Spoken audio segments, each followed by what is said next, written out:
गया, भगवान शंकर की ओर गया। ये बढ़ रहा है वो नहीं बढ़ रहा है, ये बढ़ रहा है वो नहीं बढ़ रहा है, कोई अब दक्ष प्रजापति शंकर भगवान को देखे और उनको क्रोध आ गया। भगवान शिव को देखा और उन्हें क्रोध आ गया। कारण क्या था? क्योंकि दक्ष प्रजापति को क्रोध आने का केवल एक कारण था कि जितने भी जमाई थे वो सब आदर के शब्द का संबोधन कर रहे थे,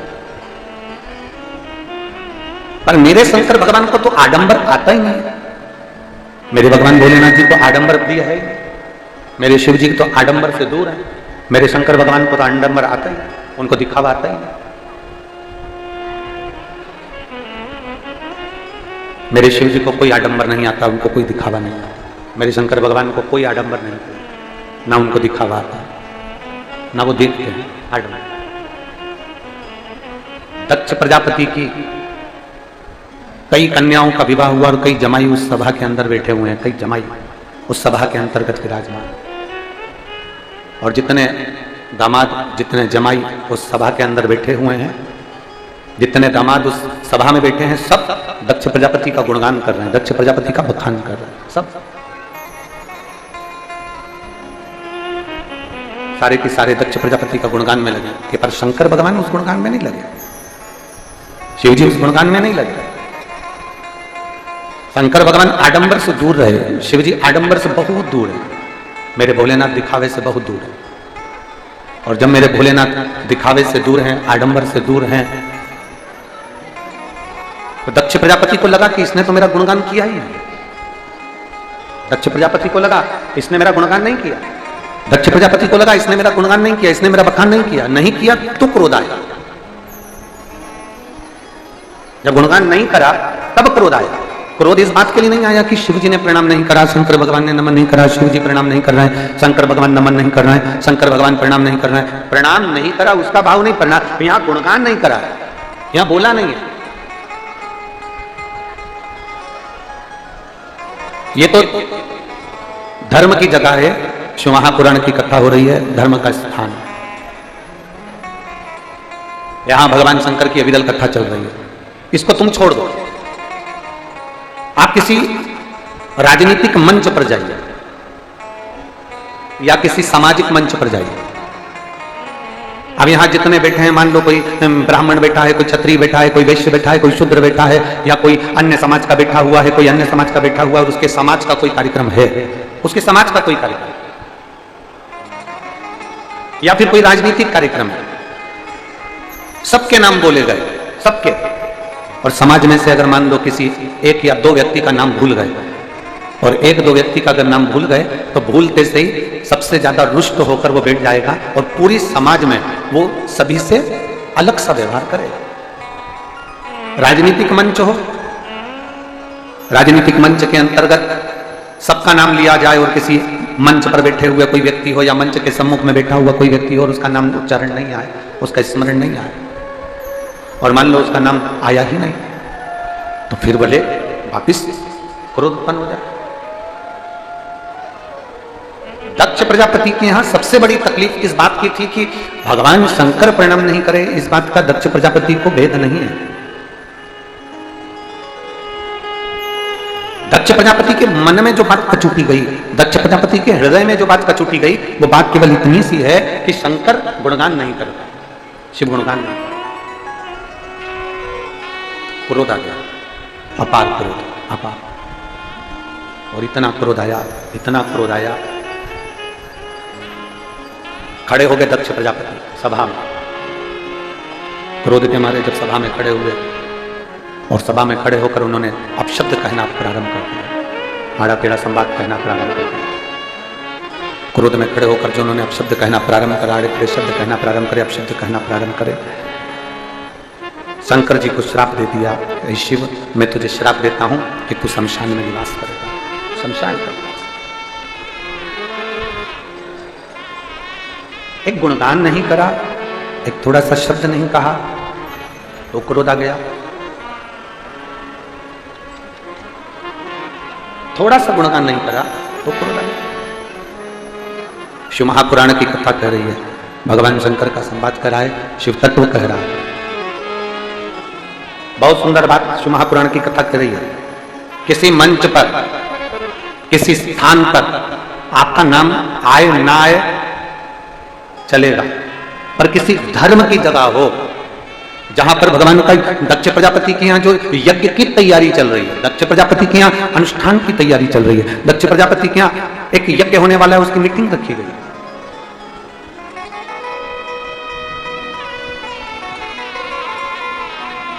दक्ष प्रजापति के यहाँ एक यज्ञ होने वाला है, उसकी एक सभा रखी गई। राजनीतिक मंच पर तुम्हारा नाम ना आए, आप रुष्ट होइए, मना नहीं। सामाजिक मंच पर आपका नाम ना आए, आप रुष्ट होइए, मना नहीं। पर शिव महापुराण की कथा कहती है, पर कहीं धार्मिक अगर मंच है और कहीं यज्ञ हो रहा है, कहीं अनुष्ठान हो रहा है, कहीं मंदिर की प्राण प्रतिष्ठा हो रही है, कहीं भगवान का भजन हो रहा है, कहीं भगवान की भक्ति के अंतर्गत आपको कोई देखे ना देखे, किसी मंदिर के अंतर्गत आपको कोई देखे ना देखे, पर इतना ध्यान रखिए, मेरा देवाधिदेव महादेव, मेरा त्रिकालदर्शी, मेरा कैलाशी, मेरा अविनाशी, उसकी डायरी में आपका नाम लिखा हुआ है। हम आपको देखे ना देखे, आप हमको देखें ना देखें, पर उसकी जो डायरी है, उसकी जो किताब है, उसमें आपका नाम है, उसमें आपका नाम लिखा हुआ है। और कहीं पर भी बैठकर कथा करस्पान करो, कहीं पर भी तुम्हारी जहां मर्जी पड़ जाए वहां बैठ जाओ, हम दिखे ना दिखे, पर तुम्हारे कानों में ये शिव पुराण जाना चाहिए, तुम्हारे कानों में ये शब्द पहुंचना चाहिए। दो चीजें कभी मत छोड़ो, अगर मंदिर में गए हो तो दो चीजें कभी मत छोड़ो, कथा में गए हो तो दो चीजें कभी मत छोड़ो। एक कथा श्रवण करना, दूसरा जहां कथा बैठकर सुनते हैं वहां की रज को अपने मस्तक पर लगाना। कथा सुनने के बाद आप यहां से जाओ, भले दरी बिछी है, आसन बिछा है, कारपेट बिछा है, उस पर अपना हाथ फेर कर उस रज को अपने मस्तक पर जरूर लगाओ, क्योंकि शिव पुराण में, भागवत पुराण में, स्कंद पुराण में, कुर्म पुराण में, नर्मदा पुराण में, लिंग पुराण में, नारद पुराण में, ब्रह्मवैवर्त पुराण में, जितनी भी पुराणे हैं, सब पुराणों में लिखा है कि जिस स्थान पर बैठकर हम भगवान की कथा को सुनते हैं, उनको याद करते हैं, जितनी देर हम उनको याद करते हैं उतनी देर वो परमात्मा उस स्थान पर बैठा हुआ रहता है। भक्तों की कोई कैपेसिटी होती है, भक्तों का कोई बल होता, कितना आएगा, कितना भक्त पहुंचेगा, किसको मालूम है, किसको मालूम, किसी को अंदाजा नहीं है कि कितना पहुंचेगा अपने साथ। और दो चीजें, मंदिर में जाओ तो दो चीजें लेकर अवश्य आओ, और शिव पुराण में जाओ तो दो चीजें लेकर अवश्य जाओ। पहले नंबर पर शंकर की कथा और अपने अंदर विश्वास कि मेरे महादेव की मैंने कथा सुनी है, अब मैं भटकूंगी नहीं, सारी दुनिया में मैंने ठोकर खा ली, अब कहीं ठोकर नहीं खाऊंगी, अब तो दरवाजे पर महादेव के जाऊंगी, बाकी की कह। दूसरा, कथा में बैठी हूं बाबा के इस रज को, ये रज नहीं है, ये धूल नहीं है, ये मेरे बाबा के कैलाश 12 ज्योतिर्लिंग का चंदन है, इसको मस्तक चढ़ाऊंगी अपने हृदय से। शिव कथा में जाओ तो दो चीजें, भगवान शंकर की कथा में ये दो चीजें। दूसरा, शंकर के मंदिर में जाओ तो दो चीजें अवश्य लेकर, एक शंकर जी पे चढ़ा हुआ जल अपने लेकर अवश्य। जाते हो आप लोग? हाथ उठाओ जरा, रख लो, बहुत बढ़िया, प्रणाम आपको सभी को, नमन। 2 बूंद जल लेकर आओ, पगला नहीं पियो तो उस जल को अपने घर में छींट दो, नहीं पी सकते उस जल को छींट दो। सारे घर के लोग नहीं पी रहे, उस जल को मटके में डाल दो, हंडे में डाल दो, 2 बूंद जल हंडे में डाला, सब पी गई, आपको अलग अलग किसी को देने की जरूरत नहीं पड़ती, किसी को नहीं, हंडे में डाल दो, मटके में डाल दो, सब उस पानी को पीना डालना।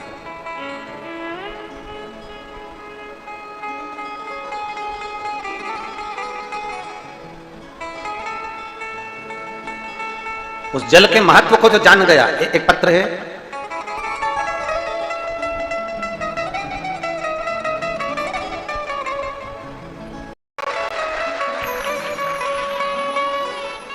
कहीं शिव कृपा करुणा,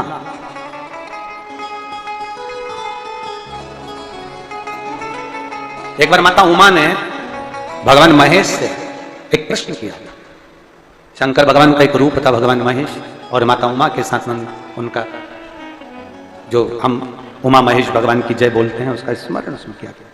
एक बार माता उमा ने भगवान महेश से प्रश्न किया, और भगवान महेश से प्रश्न कर कहा कि देवाधिदेव महादेव, मेरे मन का एक छोटा सा संशय आप समाप्त कर दीजिए। मेरा छोटा सा संशय आप उसको मिटा दीजिए।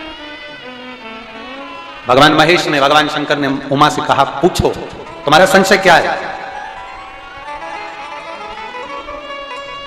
तुम्हारे भीतर का संशय बताओ, संशय है क्या?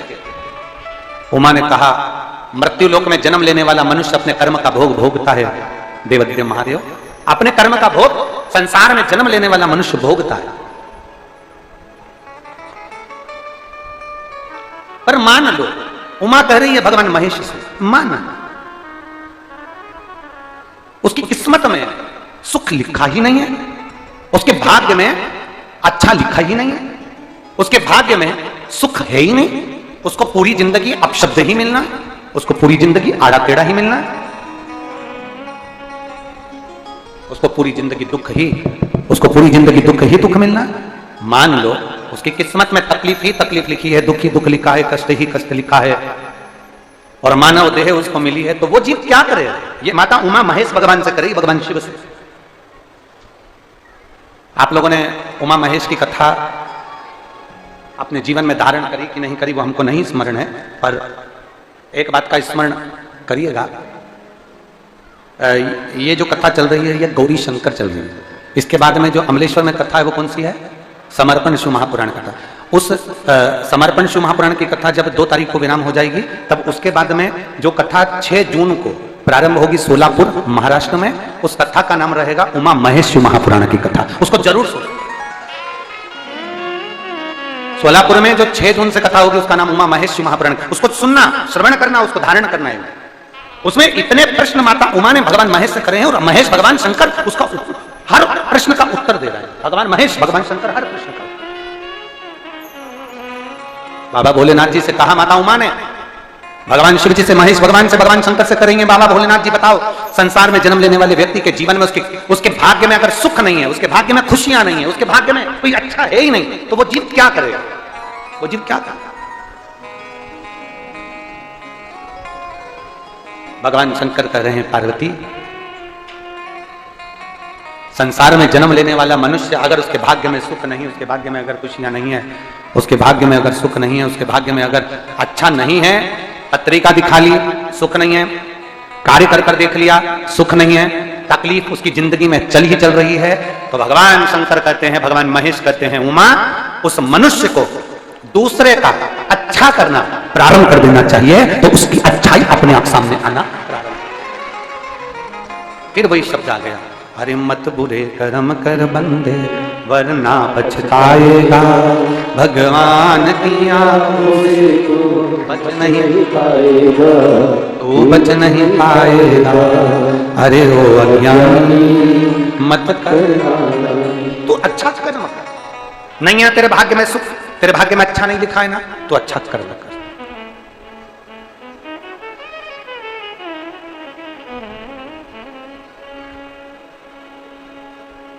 आज थोड़ा सा हम कहेंगे, आप उसको, कई लोग उस पर हंसेंगे, और कथा होने के बाद लोग बाग उस पर ताने भी कसेंगे, ठीक है?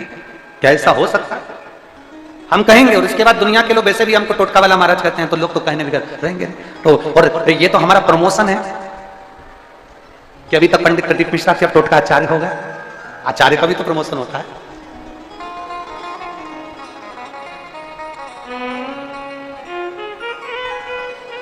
जिसका खुद का मकान नहीं है, खुद का मकान नहीं हो, किराए के मकान में रहते रहते जिंदगी बीत रही है, खुद का नहीं, और बहुत दुख का जीवन चल रहा, बहुत कष्ट का जीवन, बहुत अपना खुद का कोई मकान नहीं, मान लो प्लाट है पर मकान बन नहीं रहा, या कोई प्रॉपर्टी अपनी नहीं बन रही, तो हम इस व्यासपीठ से कहना चाहेंगे कि एक प्रयोग अवश्य करिएगा, एक प्रयोग अवश्य।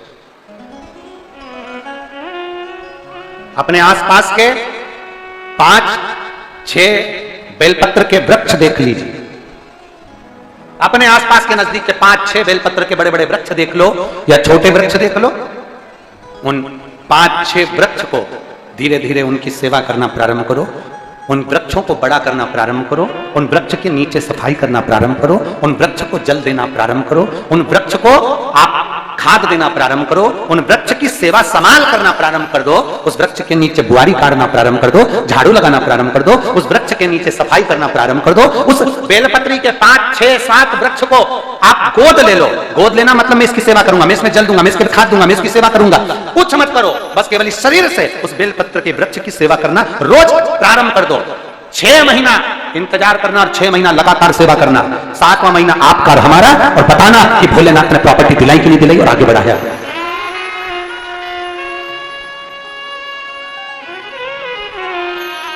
एक बेलपत्र का वृक्ष जिसके नीचे माता लक्ष्मी विराजमान होती है, एक बेलपत्र के वृक्ष के नीचे लक्ष्मी रहती है। दुनिया के लोग कहते हैं लक्ष्मी जी का दिन कौन सा है, बोलो जम के जल्दी से। शुक्रवार। दुनिया के लोग कहते हैं लक्ष्मी जी का दिन शुक्रवार है, पर माता लक्ष्मी से पूछा जाए कि तुम्हारी माता ख्याति देवी नारायण भगवान के साथ तुम्हारी शादी नहीं कर रही थी, शंकर को लक्ष्मी दे रही थी, तब तुमने भगवान शंकर से विनती करी, भोले बाबा मैं नारायण से प्रेम करती हूँ, भगवान नारायण से मेरा विवाह हो। तो माता ख्याति देवी से शंकर भगवान ने विनय कर कहा कि लक्ष्मी जी का विवाह नारायण के साथ कर दिया जाए। भगवान नारायण के साथ जब लक्ष्मी जी का विवाह हो गया, तब लक्ष्मी जी हाथ जोड़कर बोलती हैं, बाबा मेरा विवाह नारायण के साथ हो गया और मैं आपके चरणों की सेवा करना चाहती हूँ, बाबा आप कृपा करिए कि मैं क्या करूं आपके लिए। शंकर भगवान कहते हैं लक्ष्मी बस 2 चीजें कर दे, एक सोमवार के दिन तू मेरे मंदिर के दरवाजे पर चौखट पर बैठ जाना, और दूसरा प्रतिदिन शाम के समय पर तू बेलपत्री के पेड़ के नीचे बैठ जाना। जो तेरी बेल वृक्ष के नीचे सेवा करने आए, जो शंकर जी के मंदिर में सोमवार को जल चढ़ाने आए, उसका जो पात्र जल चढ़ाकर जब घर लेकर जाए, उसके पीछे पीछे पात्र के पीछे पीछे तू जाना और उसके घर में लक्ष्मी का भंडार भरकर आए। लक्ष्मी बेलपत्र के वृक्ष के नीचे तू विराजमान हो जा, उस बेलपत्र के वृक्ष के नीचे जो बुआरी लगाए, सेवा करे, चाकरी करे, एक बेटी को जैसे बड़ा करते हैं वैसे बेलपत्री के वृक्ष को जो बड़ा करे, बेलपत्री के वृक्ष का जो पालन करे, पोषण करे, उसकी संभाल करे, उस बेलपत्री के वृक्ष को जैसे जैसे वो उन्नति करे, वैसे वैसे उसके घर में समृद्धि बढ़ती जाए, उसके घर में वैभव बढ़ते जाए। ये शंकर भगवान माता लक्ष्मी से करे, भगवान शिव माता लक्ष्मी से करे। दुनिया के लोग कहेंगे बेलपत्री के पेड़ के नीचे सेवा करने से क्या लक्ष्मी बढ़ती है, बेलपत्री के पेड़ के नीचे क्या संभाल करने से धन बढ़ता है, वैभव बढ़ता है। हम कहते हैं तुम्हारा विश्वास अगर पक्का है, शंकर के प्रति तुम्हारा भरोसा पक्का है, तो बेलपत्री के वृक्ष के नीचे तुम जाओ, तो एक नियम बनाओ, तो तुम जाओ बेलपत्र की संभाल तो करो, एक नियम बनाओ तो।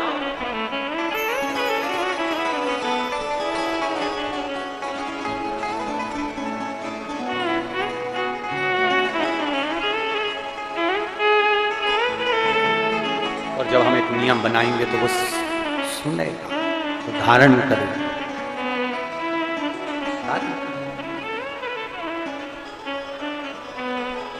वो समाज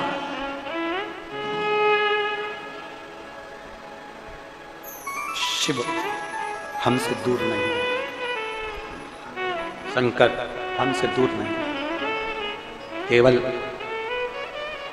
उनको पाने का तरीका हमको आना चाहिए, हमें पाने का तरीका आना चाहिए। जब मरीज मुख से भोजन नहीं करता, तब डॉक्टर उसकी नाक में एक नली डाल देते हैं। बोलो बोलो बोलो जरा जम के बोलो, सही है। एक पत्र था कल की कथा में,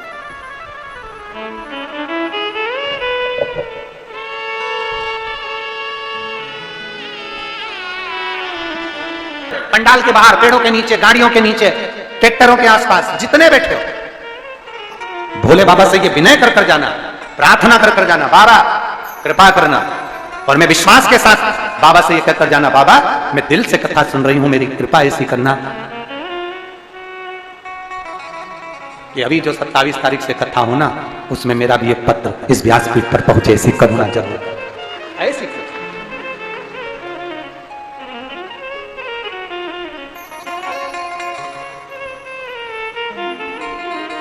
महाराज।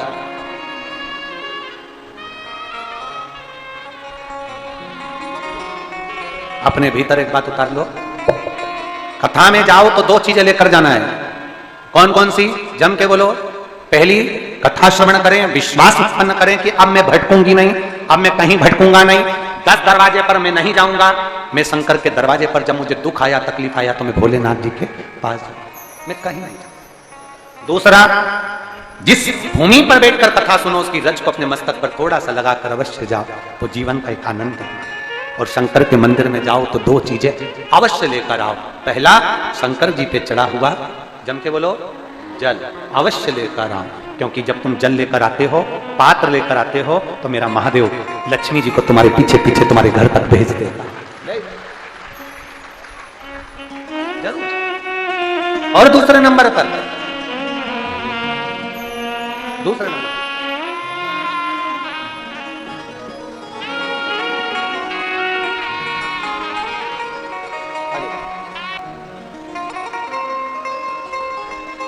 थोड़ा दूसरी चीज, शंकर के मंदिर में जाओ तो भस्म, अगर शिव के मंदिर में भस्म मिल जाए, शंकर पर चढ़ी हुई भस्म अगर मिल जाए तो, और अगर भस्म ना मिले ना तो शंकर के जो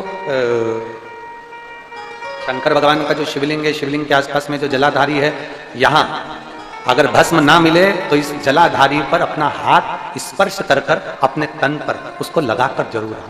भस्म, एक शंकर पर चढ़ा हुआ जल, दूसरे नंबर पर है शंकर पर चढ़ी हुई भस्म। ये दो स्पर्श जरूर, स्पर्श। एक भस्म का एक बड़ा सुंदर चरित्र आता है। एक दुर्जन नाम का असुर था, राक्षस, बहुत सुंदर चरित्र है। एक जल, एक भस्म, ये दोनों बहुत, और महाराज शिव कथा कह रहे हैं, भगवान देवाधिदेव महादेव का चरित्र कहता है।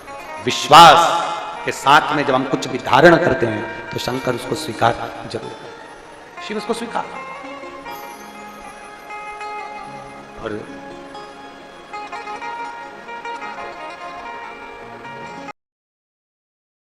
धीरे धीरे धीरे फिर वो असुर पर्वत छूटने के बाद फिर वो एक नगर का राजा बन गया। हमारा कोई पुण्य फल पूर्वजों का रहा होता है तो हमको अच्छी कुर्सी मिलती है, अच्छी सत्ता मिलती है, अच्छा वैभव मिलता है। भगवान बार बार मौका देता है, भगवान बार बार मौका देता है, अच्छा वैभव देता है। दुर्जन नाम का राजा फिर राजा बन गया, उसने फिर गलत कृत्य किया, भजन कीर्तन बंद करवा दिया। फिर धीरे धीरे धीरे धीरे धीरे फिर वो असुर प्रवृत्ति में और होता गया, राक्षस की योनि मिल गई, असुर की। 25 जन्म उस राजा के हुए और 25 बार असुर बनकर पैदा हुआ। फिर एक बार जब 25वां जन्म हुआ तो वो ब्रह्म राक्षस बन गया। अब वो ऐसा राक्षस बन गया कि कोई अगर भजन कीर्तन करता दिखता था तो उसको उठाता और निचोड़कर उसका रक्त पी जाता और उसको खा जाता, उसके मांस को खींच खींच कर खाता और हड्डियों को पटकता। ब्रह्म राक्षस देखा। अब ये ब्रह्म राक्षस बनकर भटक रहा था, भटकते भटकते वन में पहुंचा। वन में पहुंचा तो वहां वामदेव ऋषि, एक ऋषि हुए हैं जिनका नाम है वामदेव। वामदेव ऋषि बैठकर भगवान की भक्ति कर रहे थे, शंकर की आराधना में डूबे हुए थे। वामदेव ऋषि का एक नियम था, शंकर के मंदिर की भस्म को अपने तन पर धारण करते थे और सत्संग में बैठ जाते। हमने पहले भी कथा में कहा, जो स्त्री पुरुष बच्चा बूढ़ा युवान शंकर जी के मंदिर में जाकर लोटा भर के जल चढ़ाकर उस जल में से थोड़ा सा जल लेकर आचमन कर ले और अपने ऊपर अपने शरीर पर अगर लगा ले तो हम पहले भी कथा में कहे हैं कि दुख उसके करीब में नहीं आ सकता, दुख उससे दूर भाग जाता, कष्ट उससे दूर रहेगा, ये निश्चित है।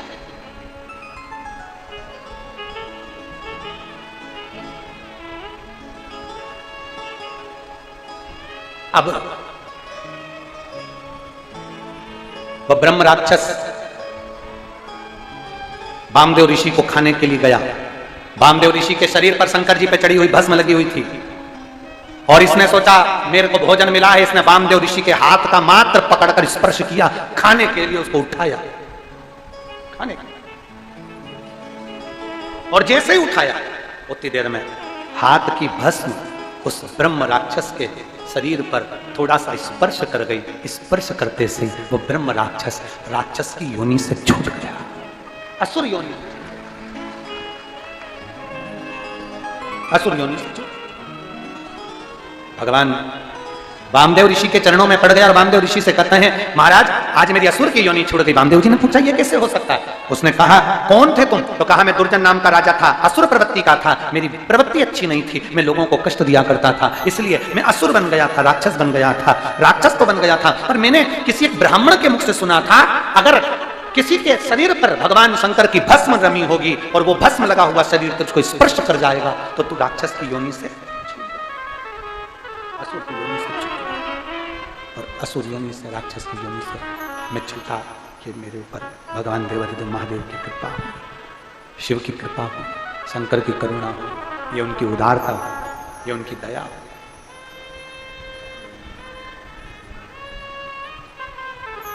और मेरे बाबा दया करना, मैं तेरे भरोसे हूँ, भोले बाबा दया करना, मैं तेरे भरोसे हूँ, ना घर के भरोसे हूँ, ना परिवार के भरोसे हो, ना घर के भरोसे हो, ना परिवार के भरोसे हो, मेरे बाबा दया करना, मैं तेरे भरोसे हूँ, भोले बाबा दया करना, मैं तेरे भरोसे। एक भस्म का कण मात्र शरीर से लगा और वो तर गया। जरा विचार करिए, शंकर के मंदिर में चढ़े हुए जल का स्पर्श जब इस शरीर को हो जाता है तो ये शरीर बिखर जाता है। स्पर्श मात्र। समय आया, माता सती जलकर भस्म होती हैं, पार्वती के रूप में उनका जन्म होता है। भगवान शंकर के साथ में माता पार्वती जी का मंगल विवाह होता है। भगवान शिव और पार्वती जी पधार रहे हैं, जोरदार ताली बजाकर उनका स्वागत करिए। भाव भक्ति से, आनंद से भगवान देवाधिदेव महादेव पार्वती जी के साथ में पधार रहे हैं। माता पार्वती जी भगवान शिव जी के गले में जयमाला पहना रही हैं, जोरदार ताली बजा। अब भगवान शंकर माता पार्वती जी के गले में जयमाला पहना रहे हैं, बड़े भाव से, आनंद से ताली बजाइएगा। हर हर महा